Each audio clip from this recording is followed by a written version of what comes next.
প্রার্থী তালিকা ঘোষণা হওয়ার পরেই এবার ক্ষোভের মুখে পড়লেন তৃণমূল প্রার্থী। প্রথম দিন সকাল সকাল প্রথম প্রচারে বেরিয়ে মানুষের ক্ষোভের মুখে পড়তে হলো বালি বিধানসভা তৃণমূল কংগ্রেসের প্রার্থী কৈলাস মিশ্রকে। বালি বিধানসভা লিলুয়া অঞ্চলের মানুষ দীর্ঘদিন ধরে যে অসুবিধার মধ্যে দিন কাটাচ্ছিলেন তাই নিয়ে ক্ষোভে ফেটে পড়লেন তারা, এবং তাদের একটাই দাবি, লিলুয়া অঞ্চলের মানুষ বালি বিধায়ক বা প্রশাসকের কোনো পরিষেবা এতদিন ধরে পাননি। জঞ্জালে ভরে গিয়েছে গোটা শহর, রাস্তাগুলো জঞ্জালে ঢাকা হয়ে রয়েছে। এছাড়াও জল যন্ত্রণার মধ্যে তারা রয়েছেন, আর এইসবের মধ্যেই দিন কাটাতে হচ্ছিল সাধারণ মানুষকে। সেই জায়গায় দাঁড়িয়ে প্রথম দিন প্রচারে বেরিয়েছিলেন তৃণমূল কংগ্রেসের প্রার্থী কৈলাস মিশ্র, আর তাকে দেখে বিক্ষোভ শুরু করলেন সাধারণ মানুষ। কিন্তু তবে তিনি আশ্বাস দিয়েছেন যে 7 দিনের মধ্যে জঞ্জাল পরিষ্কার হবে। করলে আমি কি বাড়িতে বসে থাকবো? আমাকে দায়িত্ব দেওয়া হয়েছে কেন? নিশ্চিতভাবে রাস্তা জুড়ে অনেক জঞ্জাল আছে। আমার প্রথম কাজ হচ্ছে বালি জঞ্জাল মুক্ত হবে। বালির কোনো রাস্তাতে, বালি মানে বালির বেলুর লিলুয়ার কোনো রাস্তাতে জঞ্জাল থাকবে না। আর 1 সপ্তাহ টাইম দিচ্ছি, সেটা করে দেখাবো, দেখে নেবেন। 1 সপ্তাহের মধ্যে করবো। আচ্ছা, আজকে প্রথম প্রচারে বেরোলে মানুষের সারা কীভাবে পাচ্ছে? প্রচার কাল থেকে চলছে, তারা আগে থেকে। প্রচার মানে কি, আমরা তো সারাদিন সারা বছর তো মানুষের পাশে থাকি, তো আমাদেরকে নতুন করে প্রচার করতে হয় না, আমাদের কাজ করতে হয় এবং সে কাজ করছি। নিশ্চিতভাবে কালকে অফিসিয়ালি নামটা লঞ্চ হওয়ার পর বেরিয়েছিলাম। অনেক মানুষের আশীর্বাদ, ভালোবাসা, আশা তিনটেই আছে।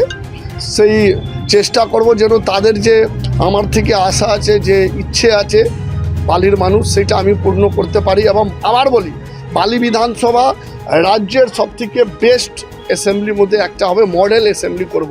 আপনারা একটু মডেল অ্যাসেম্বলি। গতকালও দেখা গেল আপনাকে জঞ্জাল পরিষ্কার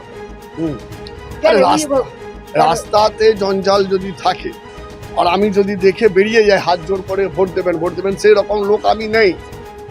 আগেও জঞ্জাল মুক্ত রাস্তা করব, তারপরে ভোট চাইতে যাবো, ওইটাই আমার কথা, এবং সেটা করব, নিশ্চিন্ত থাকবেন।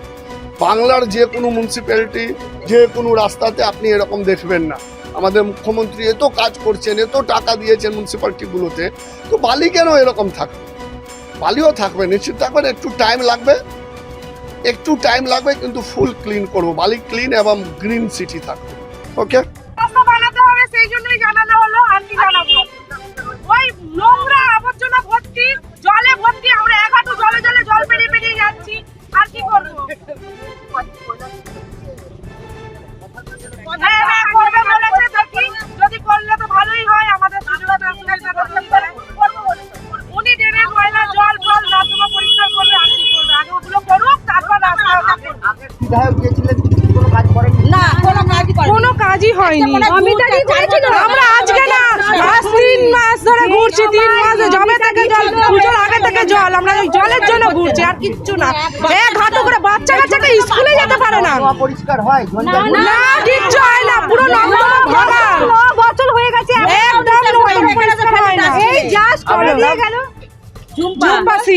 রাস্তায় জল, কাদা, বাচ্চা ছোটরা স্কুলে যেতে পারছে না, ঘরে বেরোতে পারছে না, এত নোংরা আবর্জনা সব জানেন। একটু জল ঘরে জল ঢুকেছে, নোংরা পচা জল ঘরে ঢুকে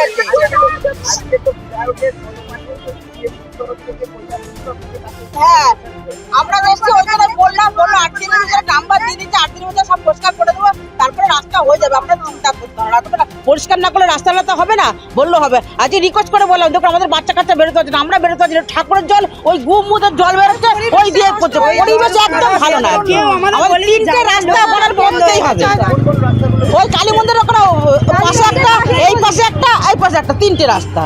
ওইখানে দুনিয়ার লোক যায় আসে, ওখান ধরে চলতি স্কুলের লোক, বাচ্চা কাচ্চা যায় ওখানে। স্কুল সমাজ ওখানটা এত পরিবেশ খারাপ যে স্কুল যেতে পারছে না বাচ্চারা। দিনের পর দিন কামাই করছে স্কুল, কেন জুতো মুজো পড়তে পারছে না।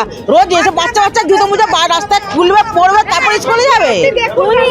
একদম গিয়ে দেখুন, আমার নাম সুষমা দাস। আমাদের ভিডিও ভালো লাগলে লাইক ও শেয়ার করুন, কমেন্ট সেকশনে আপনাদের মতামত জানান। আরও ভিডিও পেতে আমাদের চ্যানেলটিকে সাবস্ক্রাইব করুন এবং প্রতি মুহূর্তে খবরের আপডেট পেতে প্রেস করুন বেল আইকন।